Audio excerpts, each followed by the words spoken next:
예수님은 세례를 받으심으로써 공생애를 시작하셨습니다. 그리고 세례 받으시는 그 일을 통해 자신이 택하신 이들의 대표요 대제사장이심을 드러내셨습니다. 또한 세례를 받으신 직후에는 성령께 이끌려 광야로 가사 택하신 이들을 대신 및 대표하셔서 그들이 패배했고 패배할 마귀의 시험에 승리하셨고, 그 승리로 택하신 이들의 마귀에 대한 패배의 이력서를 이 파쇄기에 넣어 폐기 처분하셨으며, 마귀에 대한 당신의 승리의 이력서를 그들의 이력서가 되게 해주셨습니다. 자, 그렇다면 예수님은 그 후에 무엇을 하셨을까? 요한복음 1장 35절 이하를 보면 예수님은 이 마귀의 시험에서 승리하신 다음 이 공생애를 함께할 12제자, 이 12제자 중에 5제자를 먼저 모으셨습니다. 12병을 한꺼번에 모은 것이 아니라 12제자 중에 5제자를 먼저 모으셨어요.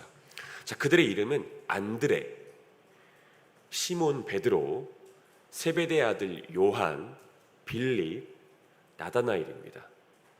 안드레, 시몬 베드로, 세베대의 아들 요한, 빌립, 나다나엘. 이 나다나엘은 바돌로메라고도 불립니다.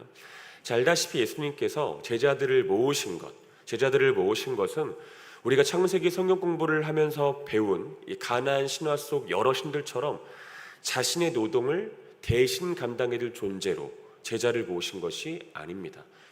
이제 가나안 여러 신들의 이야기들을 들어보면, 그들의 이야기를 보게 되면 신이 인간을 창조한 이유, 인간을 부른 이유는 자신이 감당해야 될 노동을 분담시키기 위해서거든요. 나누어지기 위해서인데, 예수님께서 제자를 모으신 이유는 그런 이유 때문이 아니었다는 겁니다. 또한 자기가 겪어야 될 수고와 피곤함을 덜어줄 존재가 필요했기 때문이거나 유한한 자기의 능력을 채워줄 존재가 필요했기 때문도 아니었습니다. 예수님은 하나님의 아들이요, 또 말씀으로 세상을 창조하신 전능하신 하나님으로서 그 어떤 누구의 도움도 필요하지 않으신 분이시기 때문이죠. 그러나 그럼에도 불구하고 예수님은 굳이 제자를 뽑으셨습니다. 굳이.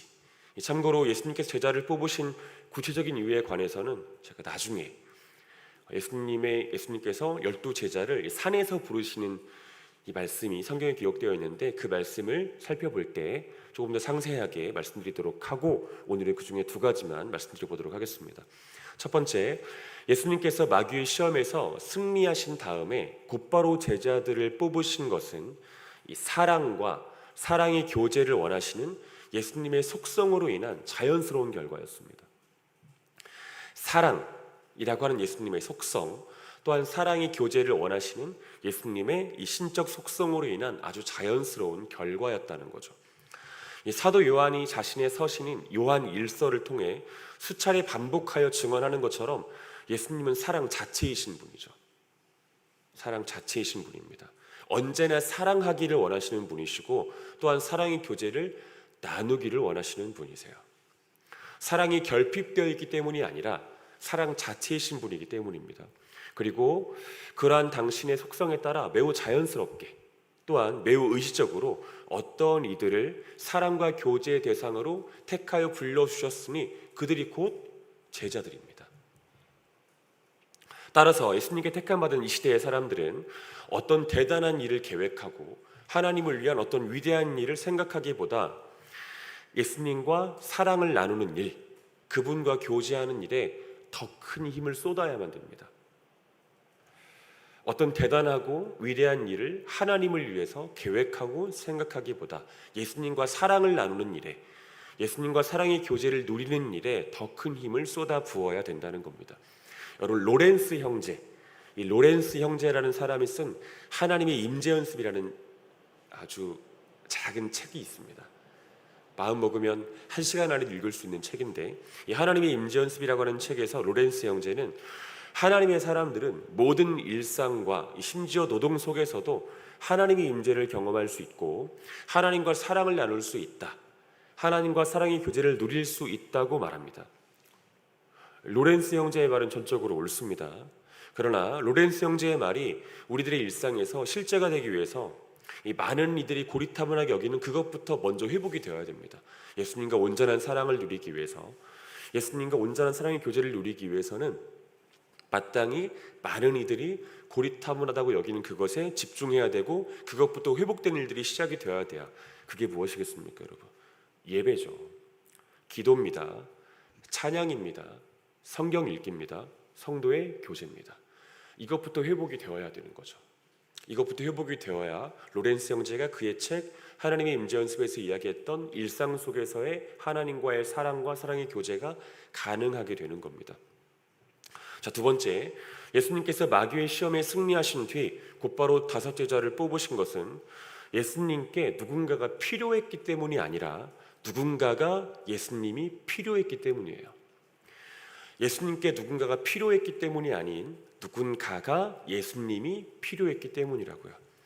예수님은 그들을 차마 외면하시거나 간과하실 수 없었기 때문입니다. 자, 예수님은 온 천하 사람들 중에 예수님이 가장 필요한 사람들, 예수님이 없으면 안 되는 사람들, 예수님이 없어도 될 것처럼 살지만 실상은 예수님 없으면 안 되는 사람들, 그 사람들을 당신의 지식과 지혜 속에서 미리 아셨고 그들을 긍휼히 여기사 당신의 사람으로, 당신의 제자로 친히 택하여 불러주신 거죠. 이것은 지금도 마찬가지입니다. 지금도 우리에게도 그대로 적용되는 것이죠. 예수님께서 우리를 택하셨다면 우리는 세상 그 어떤 사람보다 예수님이 필요한 사람이었기 때문에 예수님이 우리를 택하신 겁니다. 그 누구보다 예수님이 필요한 사람이었기 때문에, 예수님이 없으면 안 되는 존재였기 때문에 우리를 택하여 불러주신 거죠. 예수님은 사랑 자체이시고 용서 자체이시잖아요. 세상에서 사랑이 가장 많이 필요한 존재가 누굽니까? 우리예요. 그래서 우리를 부르신 겁니다. 세상에서 용서가 가장 필요한 존재가 누굽니까? 우리예요. 그래서 예수님께서 우리를 부르신 겁니다. 우리가 생각할 때는 지금 어디 교도소에 가 있는 그 누군가가 용서가 가장 필요한 사람이라고 생각할지 모르지만 하나님 보실 때는 이 자리에 있는 우리가 가장 용서가 필요한 사람이기 때문에 우리를 당신의 자녀요, 당신의 제자로 불러주신 것이다. 우리가 이 점을 잊지 않으셔야 되는 것이죠. 따라서 우리는 아주 자주, 또한 매우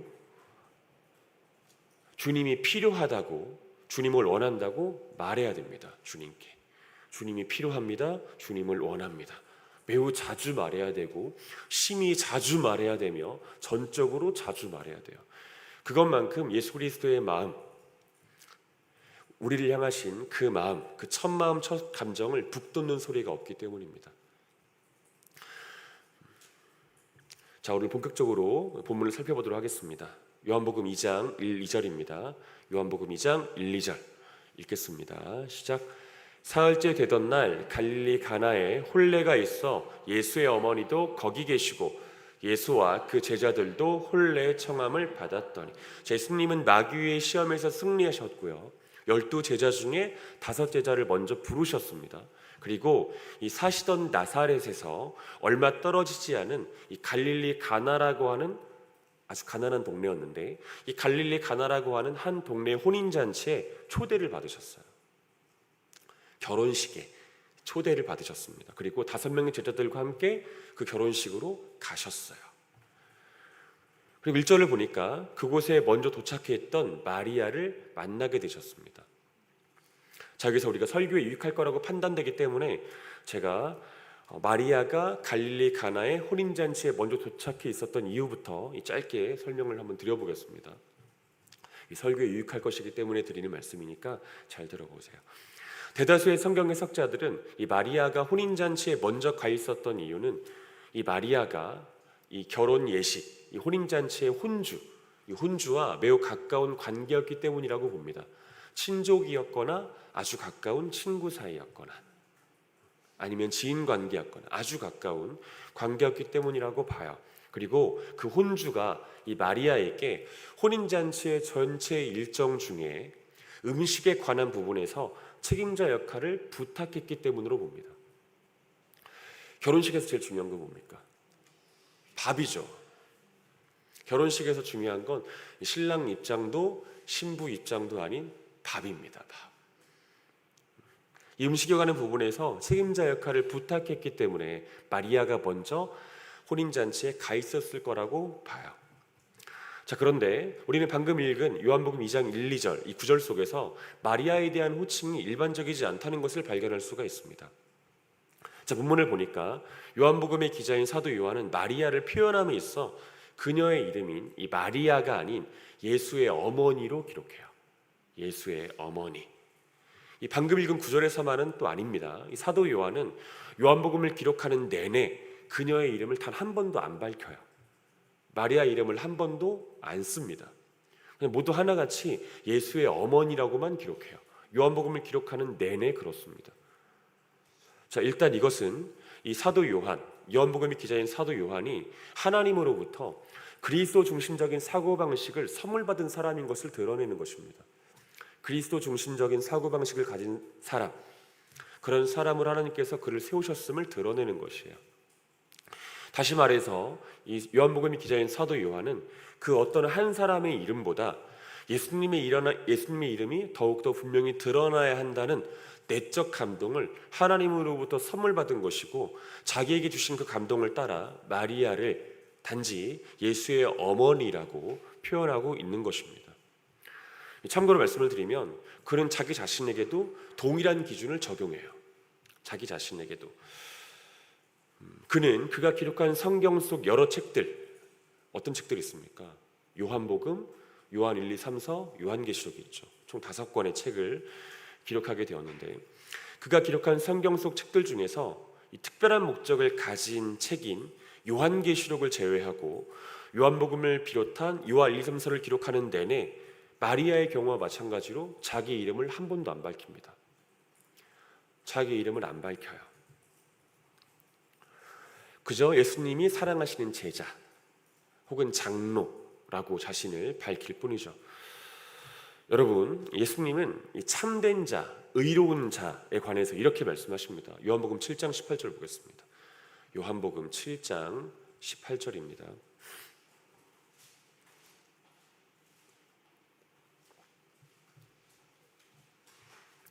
요한복음 7장 18절.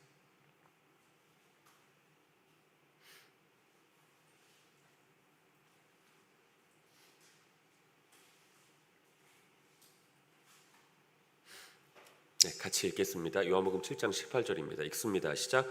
스스로 말하는 자는 자기의 영광만 구하되 보내신 이의 영광을 구하는 자는 참되니 그 속에 불의가 없느니라.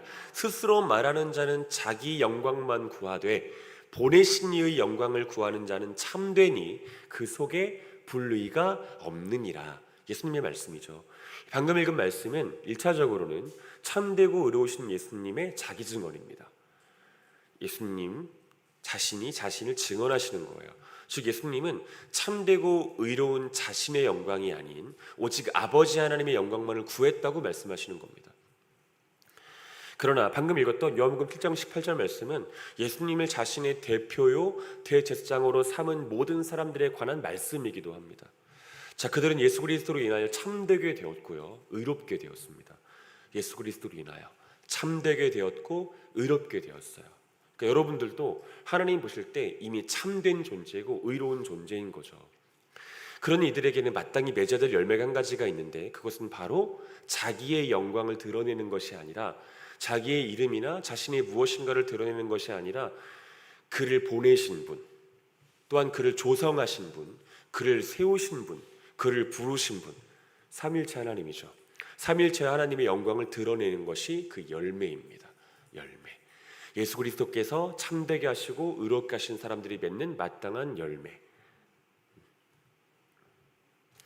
그런 삶을 우리 모두가 다 살기를 간절히 원합니다. 이 삶만큼 이 정갈한 삶이 없고 깔끔한 삶이 없어요. 정갈하고 깔끔한 건 무척 중요하잖아요. 그렇죠? 아무리 맛있는 음식이 있어도 그 그릇 주변에 온갖 뭐 고춧가루랄지 그런 것들이 묻어 있으면 별로 안 먹고 싶잖아요. 정갈하고 단정한 삶, 신자가 누릴 수 있는 가장 정갈하고 단정한 삶은 자기 영광이 아닌 자기를 보내신 분, 또한 부르신 분, 조성하시고 세우신 분, 삼일체 하나님을 드러내는 삶인 것을 기억하시면 좋겠습니다. 더불어 우리는 사도 요한이 마리아를 단독자, 이 단독자로 기록하지 않고 예수의 어머니라고 기록한 것에 관해서 또 다른 의미가 있음을 기억해야 돼요. 그것은 첫째, 예수 그리스도를 영접한 사람들은 예수님과 분리되어 생각할 수 없는 존재라는 것. 예수님을 영접한 사람들은, 예수님을 자신의 대표요 대제사장으로 모신 사람들은 예수님과 분리되어 생각할 수 없는 존재들이라는 것. 둘째, 그리고 그들은 그분과의 관계 안에서만 영광스러운 삶을 살 수 있다는 것. 그리고 셋째, 그들은 이 세상에서든 오는 세상에서든 그분과의 관련성 속에서만 소개되고 존재할 수 있는 존재라는 것을 드러내주는 겁니다. 사도 요한이 마리아를 기록함에 있어 예수의 어머니라고 기록한 것은 그녀를 단독자로 소개하지 않고 예수의 어머니라고 소개하는 이유는 예수 그리스도를 영접한 사람들은 예수님과 분리되어 생각할 수 없는 존재다.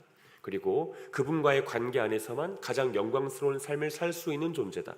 또한 이 세상에서든 오는 세상에서든 그분과의 관련성 속에서만 소개되고 존재되는 존재다 라고 하는 것을 말해주기 위해서요. 특히 우리는 세 번째 좀 주목해 볼 필요가 있는데, 여러분 꼭 명심하셔야 됩니다. 우리 모두, 이 자리에 있는 우리 모두는 하나님의 심판대와 영원한 새 예루살렘 성에서 우리의 이름이 아니라 예수님의 누구로 소개되고 존재하게 됩니다. 하나님의 심판대 앞에서 또 영원한 새 예루살렘 성에서 이 자리에 있는 우리 모두는 다 그냥 한 명의 김덕훈 아니면 주희 이렇게가 아니라 예수님의 누구로 소개되고 존재한다는 거죠. 그리고 그러한 소개로 인해서 우리는 하나님의 흰 보좌, 즉 하나님의 심판대 앞에서는 안전하게 되는 것이고요. 그 소개 때문에 하나님의 심판대 앞에서는 안전하게 되는 것이고, 히브리서 1장 14절에 기록된 것처럼 새 예루살렘 성에서는 천사들의 섬김을 받게 되는 겁니다.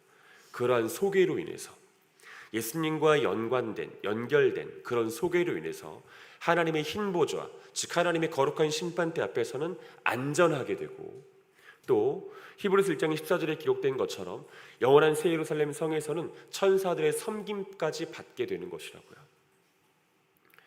단언컨대 하나님의 심판대와 새 예루살렘 성에서는 우리의 잘남, 우리의 업적, 우리에 대한 세상의 평가는 전혀 중요하지 않게 됩니다. 거기서 중요한 것은 우리가 누구와 관련되어 있는 존재들인가 뿐이에요. 우리가 누구와 관련된 존재들인가, 우리는 누구와 연결된 존재들인가, 오직 그것이 중요할 뿐이죠. 우리가 이 땅에서 얼마나 잘난 삶을 살았는지, 얼마나 많은 업적을 쌓았는지, 또 우리를 향한 세상의 평가는 어떠했는지, 그런 것은 전혀 중요하지 않다고요. 다루어지는 항목이 아닙니다. 하나님께 택함받은 자들에게 있어서 오직 다루어지는 것은 그가 예수 그리스도와 연결되었는가 연결되지 않았는가 뿐이에요. 그가 연결된 것은 누구인가 뿐이라고요. 그가 죄와 연결되었는가, 세상과 연결되었는가, 아니면 그저 사람들과만 연결되었는가, 아니면 예수 그리스도와 연결되었는가, 오직 이것만이 판단의 기준이라고요. 사랑하는 여러분, 우리 모두가 다 예수 그리스도와 연결되고 연관된 사람이기를 바라고, 또한 하나님의 흰 보좌와 새 예루살렘 성에서 그렇게 존재하는 자가 되기를 간절히 소원합니다. 요한일서 5장 12절 말씀 보겠습니다. 요한일서 5장 12절.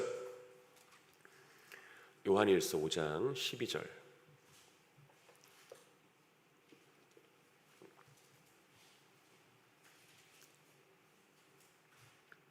같이 읽겠습니다. 요한일서 5장 12절입니다. 읽습니다. 시작. 아들이 있는 자에게는 생명이 있고 하나님의 아들이 없는 자에게는 생명이 없느니라. 자, 아들이 있는 자에게는 생명이 있고 하나님의 아들이 없는 자에게는 생명이 없다 하십니다. 자, 이 말씀은 하나님의 아들, 즉 성자 예수님과의 관련성 유무가 영생과 영벌을 나누는 기준이라는 것을 가르쳐주는 말씀이에요. 방금 읽었던 이 말씀은 성자 예수 그리스도와의 관련성의 유무, 그 유무가 영생과 영벌을 나누는 단 하나의 기준이다 라는 사실을 가르쳐주는 말씀입니다. 여러분, 교회를 다닌다고 해서 예수 그리스도와 다 연결되는 것은 아니에요. 예배를 드린다고 해서 예수 그리스도와 다 연결되는 것은 아닙니다. 예배와의 연결이 교회와의 연결이, 교리교육이나 성경 공부와의 연결이 곧 예수 그리스도와 연결되었다는 것을 말해주는 증거가 될 수는 없어요. 우리 모두가 다 예수 그리스도 앞에서 자신의 죄인됨을 솔직하게 고백하고 예수 그리스도의 도우심을 구하는 그런 일들이 있을 때 우리는 그를 향하여 예수 그리스도와 연결된 사람이라고 말합니다. 우리 모두가 다 예수님과 연결된 사람이 되기를 바라고 영벌한 영생을 누리게 되기를 간절히 소원합니다. 다시 본문 1, 3절 보겠습니다. 본문 1절에서 3절입니다. 같이 읽겠습니다. 시작. 사흘째 되던 날 갈릴리 가나에 혼례가 있어 예수의 어머니도 거기 계시고 예수와 그 제자들도 혼례의 청함을 받았더니 포도주가 떨어진지라. 예수의 어머니가 예수에게 이르되 저들에게 포도주가 없다 하니 예수님께서 5 제자들과 함께 갈릴리 가나의 혼인잔치에 가셔서 제자들과 또한 그곳에 온 하객들과 한창 즐거운 교제를 하고 계셨을 때 예수님의 어머니, 즉 마리아가 예수님께 다가옵니다. 그리고 예수님께 이내 한마디를 건네죠. 그 한마디가 뭡니까? 저들에게 포도주가 없다예요. 저들에게 포도주가 없다. 다시 반복하지만 대다수의 성경 해석자들은 매우 높은 가능성으로 본문 사건의 배경이 되는 갈릴리 가나의 혼인잔치집의 혼주는 마리아에게 있어 친족이거나 매우 가까운 관계였을 거라고 추정하고, 또 마리아는 당시 혼인잔치 전체 일정 중에 음식에 관한 부분에 있어서 매우 중요한 위치, 책임자라고 대충 추정하는데 이 책임자라고 하는 위치로 세워졌을 거라고 봅니다. 그렇게 부탁받았을 거라고 봐요. 그리고 이 말인즉 혼인잔치 도중에 포도주가 떨어진 사실에 대해서 이 함께 일하던 일꾼 중에 누군가가 마리아에게 분명히 포도주가 떨어졌다는 사실을 보고했을 것이고, 그러한 보고 이후에 마리아가 예수님께 그 사실을 서둘러 말한 것으로 봅니다. 이제 마리아라고 하는 이 사람이 예수님의 어머니인 이 마리아가 이 혼인잔치 전체 일정 중에 음식에 관한 파트 책임자였을 거라고 보기 때문에 이제 함께 일하는 사람들이 포도주가 떨어졌을 때 마리아에게 마땅히 이야기했을 거라고요. 포도주가 떨어졌습니다. 그리고 마리아는 그 보고를 들은 다음에 예수님께 가서 포도주가 떨어졌습니다. 포도주가 떨어졌다 라고 말한 것으로 본다는 거예요. 사실 좀 물음표를 던질 수밖에 없죠. 왜냐하면 다른 일꾼들로부터 포도주가 떨어진 것을 보고받게 되었다면 마리아가 해야 될 일은 뭡니까? 혼주에게 가는 거죠. 혼주에게 가서 신속한 대책을 마련하는 거죠. 이게 마리아가 음식 맡은 자로서 해야 될 일입니다. 당연히 혼주에게 가야죠.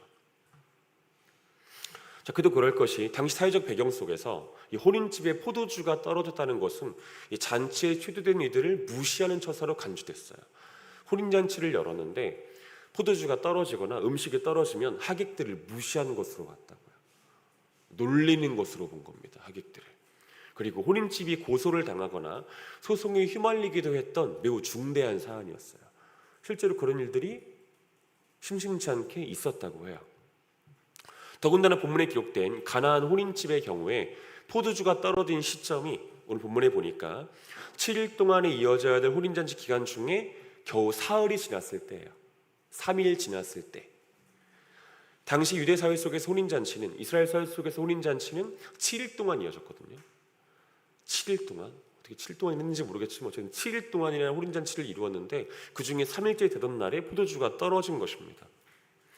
우리가 이것을 감안한다면 하객들은 혼인집의 무성의, 무책임을 꼬집으면서 매우 공격적인 태도를 보일 수가 있는 거죠. 거의 끝물에 떨어졌다면, 거의 끝날에 떨어졌다면 이해하겠는데 아직 중간을 채 넘지도 않은 시점에 떨어진 것이기 때문에 하객들은 혼인집에 대하여 비분강개할 수 있는 거죠.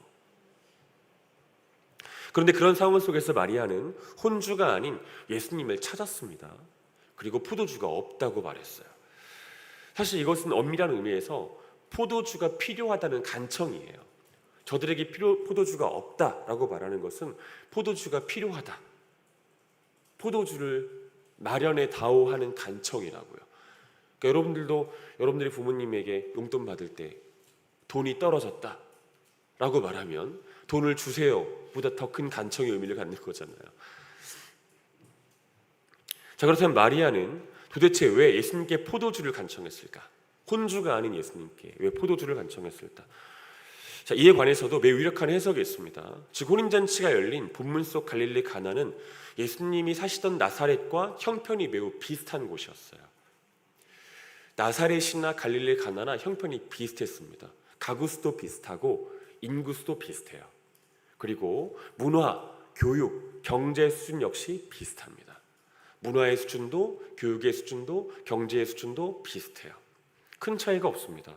따라서 이 혼인집 역시 경제적으로 매우 어려웠을 확률이 높습니다. 경제적으로 매우 어려웠을 확률이 높아요. 따라서 혼주에게 말해봤자 대책이 안 나오는 겁니다.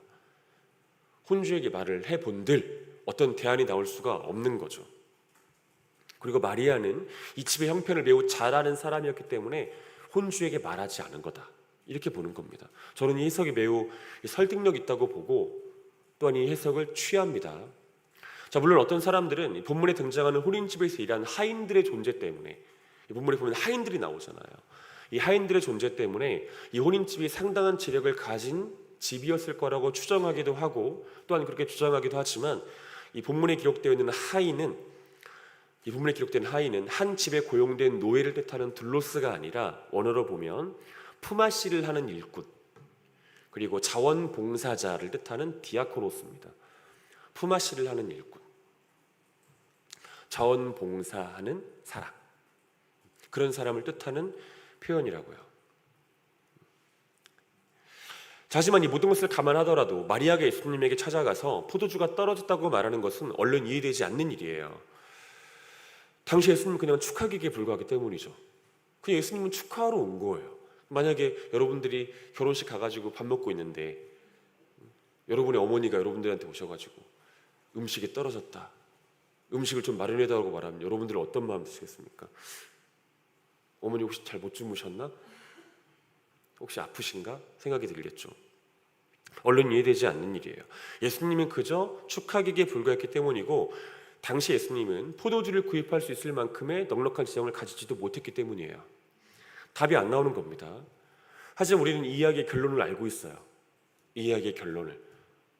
예수님께서 일으키셨던 공생의 첫 번째 기적인데, 표적이라고도 하는 그 일이기 때문에 우리는 이 사실을 잘 알고 있죠. 결론을. 예수님은 불현듯 자신에게 찾아와 포도주가 떨어졌다는 말을 건네는 마리아의 말 이후에 물이 변화해 포도주가 되는 기적을 일으키셨고, 이 평범함에도 미치지 못했을 혼인잔치를 최고의 잔치로 바꿔주세요. 이게 이야기의 결론입니다. 자, 그래서 우리는 질문해야 됩니다. 마리아는 왜 예수님께 찾아간 것일까? 그리고 예수님은 왜 마리아의 청을 들어준 것일까? 마리아는 왜 예수님을 찾아간 것이고 예수님은 왜 마리아의 청을 들어준 것일까? 이 각각의 질문에 대답하는 방식으로 설교 후반부를 한번 채워보도록 하겠습니다. 먼저 마리아가 예수님을 찾아간 이유예요. 마리아가 예수님을 찾아간 이유. 사실 이 질문에 관해서는 아주 단순한 말로 대답할 수 있어요. 우리 누가복음 2장 51절 보겠습니다. 누가복음 2장 51절.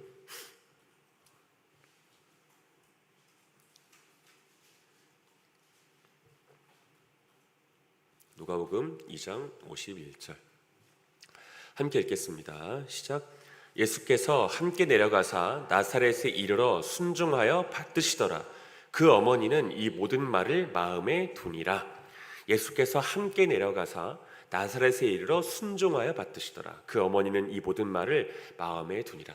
자, 방금 읽은 구절은 우리가 지난 5월 24일 주일 설교를 통해서 살펴보았던 구절이에요.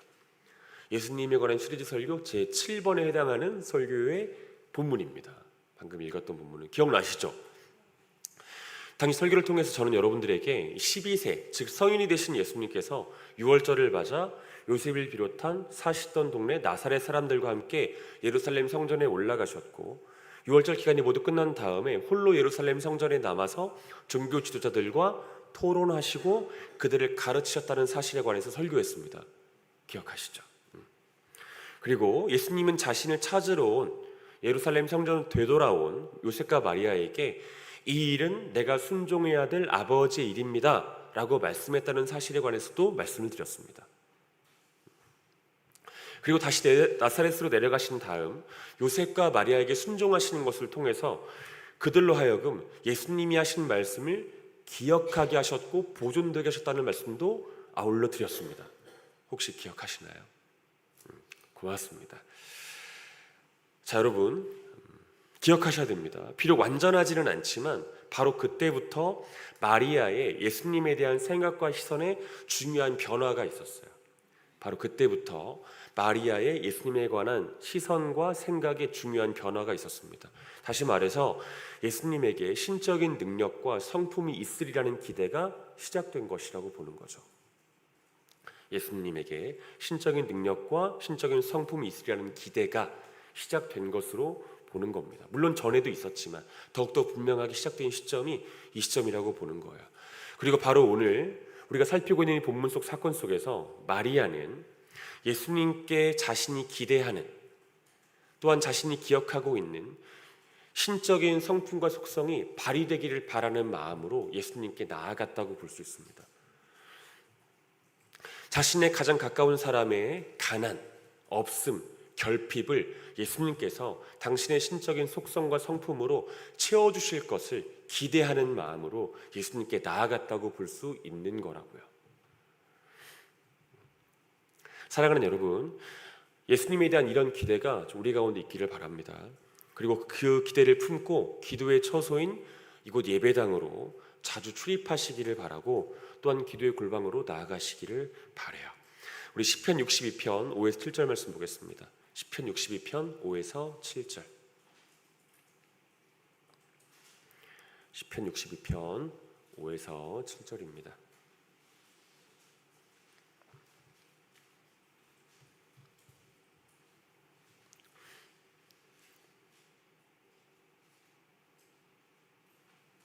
네, 함께 읽도록 하겠습니다. 시편 62편 5에서 7절 읽습니다. 시작. 나의 영혼아 잠잠히 하나님만 바라라. 물은 나의 소망이 그로부터 나오는도다. 오직 그만이 나의 반석이시요 나의 구원이시요 나의 요새이시니 내가 흔들리지 아니하리로다. 나의 구원과 영광이 하나님께 있으며 내 힘의 반석과 피난처도 하나님께 있도다. 나의 영혼아 잠잠히 하나님만 바라라. 물은 나의 소망이 그로부터 나오는도다. 시편 62편 5절 말씀이죠. 여기 시편 62편 5절 말씀을 현대인의 성경으로 보면 물은 나의 기대가 그로부터 나오는도다 라고 되어 있습니다. 나의 영혼아 잠잠히 하나님만 바라라. 무릇 나의 기대가 그로부터 나오는도다. 이 마리아는 예수님께 기대한 겁니다. 예수님께서 신적인 속성과 신적인 능력을 가지고 있다는 사실에 대해서 비록 완전하지는 않지만 부분적인 이해를 가지고 있었던 마리아가 자신과 가장 가까운 사람, 그 사이에 놓인 사람이 자신의 없음과 결핍과 부족으로 인해서, 가난으로 인해서 공경에 처하고 어려움에 처하는 것을 가슴 아파하고 그를 위해서 예수님께 기대하는 마음으로 나아갔다. 그리고 예수님께 간청했다라는 사실이죠.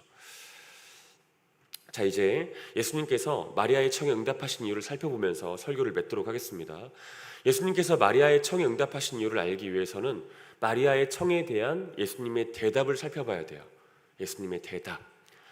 본문 2장 4절입니다. 본문 2장 4절 읽도록 하겠습니다. 시작. 예수께서 이르시되 여자여 나와 무슨 상관이 있나이까 내 때가 아직 이르지 아니하였나이다. 자, 예수께서 이르시되 여자여 나와 무슨 상관이 있나이까 내 때가 아직 이르지 아니하였나이다. 자, 방금 읽은 말씀은 해석이 난해한 구절로서 얼핏 봐서는 이상함으로 꽉 채워진 말씀이에요. 자, 일단 예수님께서는 자신의 어머니인 마리아를 여자여라고 부르십니다. 사도 요한은 어차피 피가 예수님도 안 섞이기로 했지만 어쨌든 사도 요한이 마리아를 예수의 어머니라고 말하는 것까지는 이해가 되는데 사실은 예수님께서 자신의 어머니인 이 마리아를 여자라고 부르시는 것 이해 잘 안 되죠. 그리고 포도주가 떨어졌다는 마리아의 말에 내 때가 아직 이르지 않았다고 말씀하시는 것도 이해가 안 됩니다. 예수님이 자신의 어머니인 마리아를 여자여라고 부르시는 것도 얼핏 이해가 안 되는 것이고, 또 포도주가 떨어졌다는 마리아의 말, 포도주를 마련해 달라는 간청인데 이것에 대해서 내 때가 아직 이르지 않았다고 말씀하시는 것도 사실 이해되기는 좀 어렵다고요. 얼핏 이해가 안 되는 겁니다. 사실 저는 오늘 이 본문 속 사건을 이번 주일과 다음 주일 두 주일에 관해 살펴볼 계획을 가지고 있고, 다음 주일에 오늘보다 좀 상세히 살펴보려고 하는데, 이 다음 주로 넘기지 않고 반드시 오늘 전하고 싶은 메시지가 있어요. 중요한 내용이니까 잘 들어주시기 바랍니다. 저 요한복음 전체에서 이 네 때, 예수님께서 말씀하신 이 네 때는 본문을 포함해서 총 5번 쓰입니다. 5번. 그리고 5번 모두 십자가에서 죽으실 때를 뜻하는 표현으로 사용돼요. 십자가에서 죽으실 때, 그 때를 가리키는 표현으로 사용됩니다. 즉 예수님은 마리아의 청을 들으실 때 자신이 3년 뒤에 맡게 되실 십자가 사건을 떠올리신 거예요. 마리아의 청을 들으실 때 자신이 3년 뒤에 맡게 될 십자가 사건을 떠올리신 겁니다. 기억하셔야 돼요. 또한 예수님은 마리아를 여자여라고 부르시죠. 여자여. 예수님의 말씀은 누군가의 해석처럼 예수님께서 마리아를 하대하시면서 하신 표현은 아니에요. 여자여. 하대하시면서 하신 표현은 아닙니다. 또 다른 누군가의 해석처럼 마리아를 마냥 높여 부르는 말씀도 아니에요. 사실 여자라고 하는 말을 헬라어 원어로 보면 귀네라고 하거든요. 귀네. 근데 귀네라는 뜻은 귀한 부인이라는 뜻이에요. 귀한 부인. 하지만 예수님께서 마리아를 마냥 높이시기 위해서 마리아를 여자라고 부르신 것도 아닙니다. 그렇다면 예수님은 어떤 의도를 가지시고 마리아를 여자라고 부르신 것일까? 이 의도. 창세기 3장 15절입니다. 같이 보겠습니다. 창세기 3장 15절.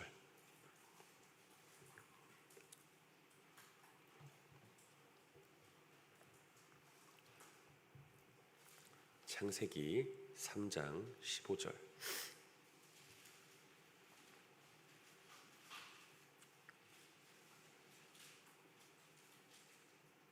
같이 읽겠습니다. 3장 15절 읽습니다. 시작.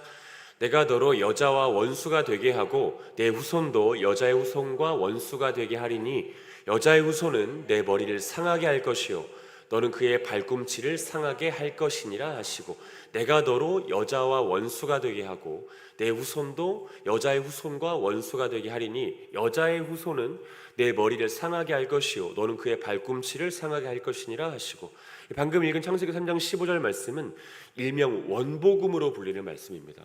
원복음으로 불리는 말씀이에요. 타락하고 부패한 인간, 영벌을 받아야 될 인간에게 하나님께서 유일한 살 길을 말씀하신 최초의 말씀이에요.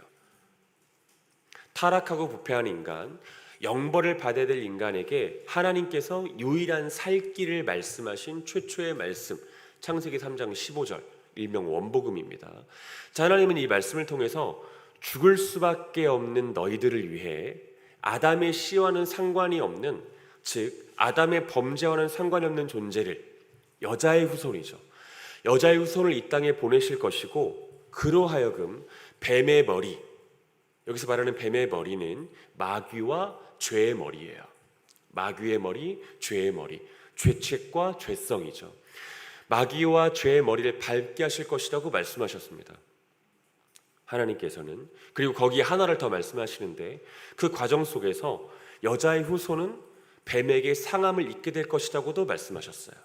여자의 후손은 뱀에게 상함을 입게 될 것이라고도 말씀하셨습니다. 그리고 여기서 3장 15절에 보면 여자의 후손이 뱀에게 발꿈치를 상하게 된다고 기록이 되어 있는데, 여기서 상하게 된다라고 하는 말을 히브리 원어로 슈프라고 합니다. 슈프. 이 슈프는 짓밟히다, 부서지다, 공격당하다, 이런 뜻이에요. 자, 마리아의 청 이후 이어진 예수님의 마리아에 대한 여자여라고 하는 발언은 예수님께서 십자가에서 짓밟히시고 부서지시고 공격당하실 바로 그 메시아, 그 여자의 후손임을 분명히 드러내주는 말씀이에요. 예수님께서 마리아의 청이 있은 다음에 여자여라고 말씀하시잖아요. 마리아가 여자라면 예수님은 누구이겠습니까? 여자의 후손이겠죠. 여자의 후손. 예수님이 창세기 3장 15절에 기록된 바로 그분이라는 것을 당신의 말씀을 통해서 드러내주는 것입니다. 드러내주는 것. 그리고 이 발언은, 예수님의 이 발언은 예수님께서 마리아의 청에 응답하신 결정적인 이유도 가르쳐줘요. 예수님께서 마리아의 청에 응답하신 결정적인 이유. 제 예수님은 마리아의 청 속에서 다른 불순한 의도가 없었다는 것을 아셨어요. 다른 불순한 의도가 없었다는 것을 아셨습니다. 풀어서 말해본다면 마리아는 자신과 함께하는 이가 겪고 있는 가난, 결핍, 없음에 대해서 진정으로 가슴 아파하고 있었고, 또한 그가 자신의 가난과 결핍과 없음으로 인해서 수치와 공경과 어려움에 당하지 않기를 진정으로 염려하며 바라고 있었어요. 마리아는요, 자신과 함께하는 사람, 그 사람이 겪고 있는 가난, 결핍, 없음에 대해서 진정으로 가슴 아파하고 있었고, 그가 자신이 가지고 있는 가난과 결핍과 없음으로 인해서 수치와 공경, 어려움에 처하지 않기를 진정으로 염려하며 바라고 있었다고요. 그리고 그때 예수님의 신성한 성품과 능력에 대한 기대를 가지고 예수님께 나아가 포도주가 떨어진 사실에 대해서 말한 겁니다. 예수님은 이 모든 것을 알고 계셨던 것이죠. 여러분, 분명히 여러분들에게 말씀을 드립니다. 예수님은 마리아의 모습과 그녀의 간청을 들으시면서 택하신 이들의 영적인 가난, 영적인 결핍, 영적인 없음으로 인해서 진정으로 마음 아파하시는 성부 하나님을 기억하셨습니다. 성부 하나님을, 택하신 이들의 영적인 가난, 영적인 결핍, 영적인 없음으로 인해서 진정으로 마음 아파하셨던 성부 하나님을 기억하셨고, 그런 그들이 자신의 영적인 가난과 결핍과 없음으로 인해서 수치와 모욕, 어려움과 형벌에 처해지지 않도록 자신의 몸을 드려야 된다는 사실도 기억하셨습니다. 마리아의 그 청으로 인해서 기억하셨다고요. 그리고 그 맥락 속에서 물이 변하여 포도주가 되게 하는 기적을 일으키신 것이에요. 여러분, 설교를 맺으면서 우리 모두에게 이렇게 적용하고 싶습니다. 예수님은 우리가 우리의 주변에 있는 이들, 특별히 믿지 않는 이들의 영적인 상태에 대해서 깊은 관심을 가지게 되기를 바라세요. 이건 예수님의 우리를 향한 뜻이고 요구입니다. 명령이에요. 우리가 우리 주변에 있는 사람들의 영적인 상태에 대해서 지극한 관심을 갖기를 원하신다고요. 마치 마리아가 자신과 함께하는 사람들의 물리적인 상태, 육적인 상태에 대해서 지극히 관심을 가졌던 것처럼 우리에게 예수님께서, 성삼위 하나님께서 동일하게 요구하시는 것이 바로 그것이라고요. 함께하는 사람들의 영적인 상태에 대해서 매우 깊은 관심을 갖는 것이요. 혹시 그가 영적으로 없음 상태가 아닌가? 혹시 영적으로 가난한 상태가 아닌가? 영적으로 결핍된 상태가 아닌가에 대해서 매우 깊은 관심을 가지게 되기를 바라십니다. 하나님과 하나님 말씀, 하나님의 구원에 관해서 없음 상태는 혹시 아닌가? 결핍 상태는 혹시 아닌가? 영적인 가난 상태는 혹시 아닌가? 이 사실에 대해 지극한 관심을 갖기를 바라세요. 그리고 그들에 대해서 매우 크게 근심하기를 바라십니다. 그들에 관해서 매우 크게 근심하기를 바라세요. 오늘 마리아가 그렇게 근심하고 염려했던 것처럼 그런 근심과 염려를 가지게 되기를 바라신다고요. 그런 영적인 없음 상태와 가난 상태가 지속되게 되면 분명히 수치와 곤욕과 곤경과 어려움과 형벌이 찾아올 것이기 때문에 하나님께서는 그것에 대해서 우리가 기억하여 그들에 대한 근심을 가지게 되기를 바라신다고요. 그들의 상태에 대한 관심을 넘어선 그들의 상태를 위한 근심 가지게 되기를 바라신다고요. 그리고 그 근심을 가지고 예수님께 나아가기를 바라십니다.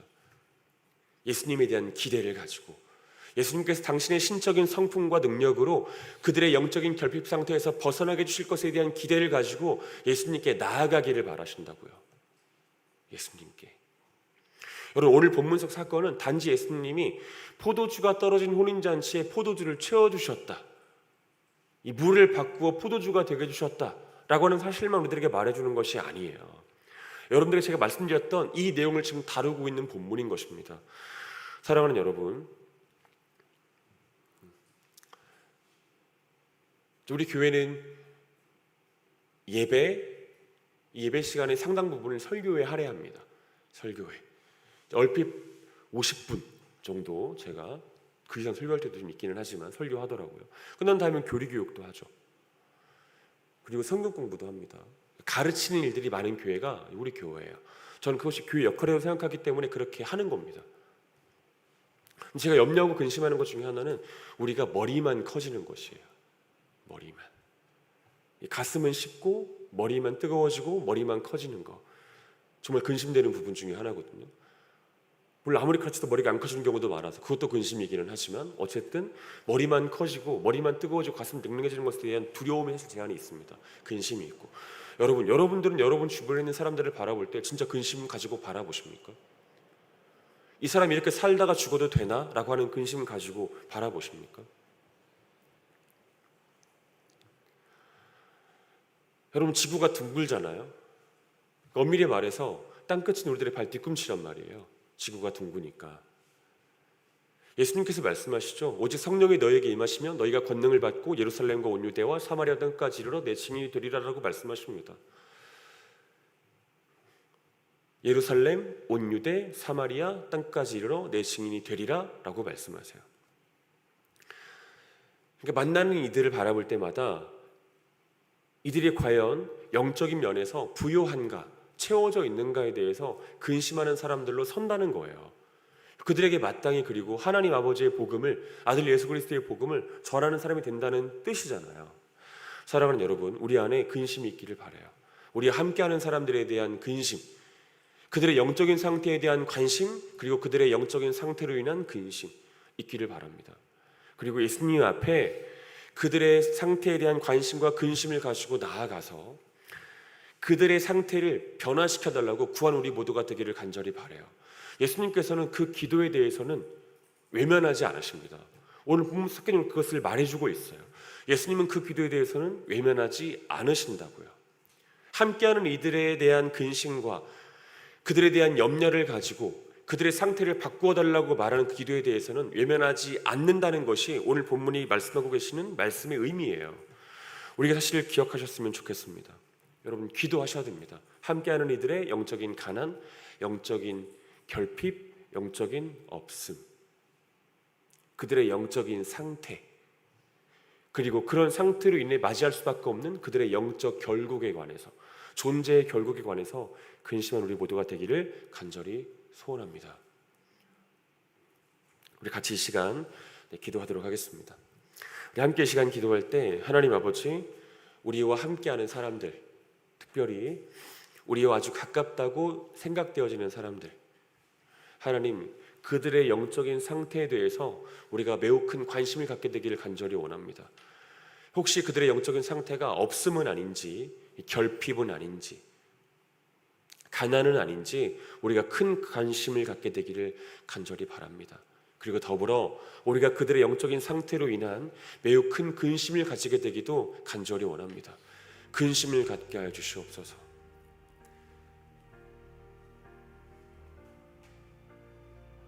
그대로 끝나면 안 되는 사람들이잖아요. 그대로 마침표가 찍어져서는 안 되는 사람들이잖아요. 그들의 상태에 대한 진정 큰 근심이 우리 가운데 있게 하여 주시옵소서. 그리고 오직 그들을 채우시고 변화시키실 분은 신적인 능력과 수성을 가지신 예수 그리스도 한 분밖에 없다는 사실을 기억하며 또한 그것을 기대하며 예수님께 나아가는 우리가 되게 해달라고 우리 아버지 앞에 합심해서 함께 기도하기를 바랍니다. 함께 기도하겠습니다.